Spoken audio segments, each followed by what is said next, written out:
میں نے ایک دفعہ ایک بندے کو دیکھا چنے کھا رہا ہے. چنے کھانے کی نا خوشبو اٹھتی ہے, چنا صحیح بھنا ہوا تو اس کی خوشبو. میں بیٹھا تو آخر آپ بھی کھائیں. میں نے چند چنے اٹھا. میں کیوں کھا رہے ہیں؟ کہنے لگا میری پٹھے کمزور ہو گئے تھے, اعصاب کمزور ہو گئے تھے, میں نے یہاں علاج کرایا, ختم ہو گیا تھا, میں چل پھر نہیں سکتا تھا, سہارے سے اٹھتا تھا, جسم لڑکڑاتا تھا, ایسے لرزہ ہوتا تھا, وائبریشن ہوتی تھی, گر پڑتا تھا. بہت یہاں علاج کیے, ٹیسٹ کیے, انہیں کہ یہ دنیا کی لا علاج بیماریوں میں سے ایک علاج ہے. پھر کہنے لگے کہ میں آسٹریلیا میں گیا, وہاں کا ویزا لگوایا, ٹکٹ لی, ایک ڈاکٹر تھا اس سے ٹائم لیا, اور ڈاکٹر سے ٹائم لینے کے بعد اس نے انگریز نے مجھے چیک کیا, باتیں کی, پوچھا, ٹیسٹ لیے, سارا علاج کرنے کے بعد کہنے لگا چنے کھاؤ. بس سارا علاج کرنے کے بعد کہا کہ مجھے پہلے تو بہت غصہ آیا کہ اس چنوں کے لیے میں یہاں آیا تھا, بہت غصہ آیا.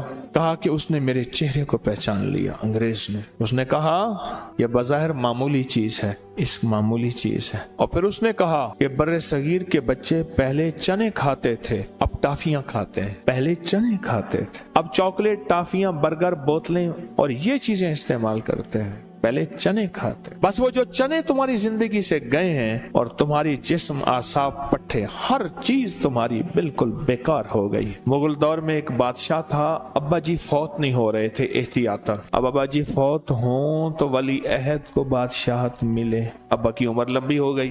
پھر بادشاہ کو قید کر دیا بڑے بیٹے نے ایک محل میں. ابا جی اب آپ بوڑھے ہو گئے, اب آپ یہاں رہیں, ہمیں حکومت کرنے دیں. قید کر دیا. تو بادشاہ نے کہا چلو بیٹا تو نے مجھے قید کر دیا, دو چیزیں تو دے دے, ایک چنے دے دے میں کھاتا رہوں گا چنے, اور ایک بچے دے دے میں پڑھاتا رہوں گا. تو بیٹے نے کہا بادشاہ ابا میرا ہے, قید ہو گیا ہے پر بادشاہی نظام اس سے نہیں گیا. کیوں؟ بچے ہوں گے تو حکومت ہوگی بچوں پہ, بیٹھ جاؤ, اٹھ جا, یہ کر دے, فلاں کر دے. اور چنے جو ہیں وہ اس لیے ابے نے مانگے ہیں, یہ ہے غذا ہی شاہی ہے, شاہی غذا ہے. انگلش میں چنے کو کیا کہتے ہیں؟ گرام کہتے ہیں. کیا کہتے ہیں؟ اچھا. اور گھوڑے کی غذا کیا ہوتی ہے؟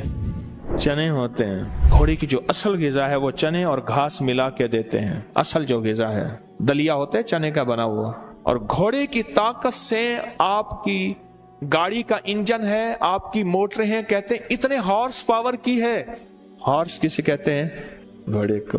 چنے میں کیا راز رکھا ہوا ہے, چنے میں کیا راز چھپا ہوا ہے. ایک بابا جی تھے, فیروز الدین صاحب ملتان کے, رحمت اللہ علیہ, حکیم صاحب تھے. ایسے بازو کر کے بیٹھے ہوئے تھے, پرانی بات ہے کچھ 30 سال. جو نوجوان آتا روئے ادھر, یہ بازو میرا ہے, تو ادھر سے کھینچ, تو ادھر سے کھینچ, میرا بازو ہلا کے دکھا دو. میں بھی شامل ہو گیا ان میں. سارے جوان لگے ہوئے ہیں اور بابا جی ایسے کر کے بیٹھے ہوئے ہیں. ایک بندے کو کہنے لگے پترا ماں دا کھیر کہیں نہیں پیتا, ماں کا دودھ نہیں پیا, زور لگا. تیش دلاتا تھا بابا. کیا کرتا تھا بابا؟ کیا کرتا تھا؟ تیش دلاتا تھا, غصہ دلاتا تھا, اور زور لگائے. جب کر لیا نا, جیب سے کہنے لگا منہ کھولو, جلدی کرو سارے, منہ کھولو. ہاتھ میں کرنا, منہ کھولو. چنے, کشمش اور دیسی بادام, یہ بریلر بادام نا, دیسی. منہ میں ایسے اٹھا کہ جو منہ میں ڈالا نا, منہ بھر گیا, اور منہ سے نکال لگا. ایسے ہاتھ دو اور منہ کا اپنا سسٹم بناؤ, منہ بھر دی سب کا. کہنے لگے میری تم طاقت کا راز پوچھو گے, میری طاقت کا راز 2 چیزیں ہیں. کبھی تولیہ استعمال نہیں کیا, بدن سے کشتی کھیلی ہے, یہ لفظ ہیں بابے کے. کبھی تولیہ استعمال نہیں کیا, بدن سے کشتی. نہانے کے بعد میں نے پورے بدن پہ تیل لگایا نہیں, کشتی کھیلی ہے, ملا ہے بہت زیادہ. ایک اور صبح نہار منہ میری غذا یہ ہے, اور ویسے بھی میری جیب میں رہتے ہیں, میں چگتا رہتا ہوں. اس کے الفاظ ہیں کھاتا رہتا ہوں. اس ویڈیو کو لائک اور شیئر کریں. اب کریں یوٹیوب چینل کو سبسکرائب کریں, اور روزانہ زیادہ سے زیادہ سبسکرائب کروائیں. آپ دوسروں کے لیے صدقہ جاریہ بنیں گے, اللہ پہلے آپ کے دکھ ڈالے گا.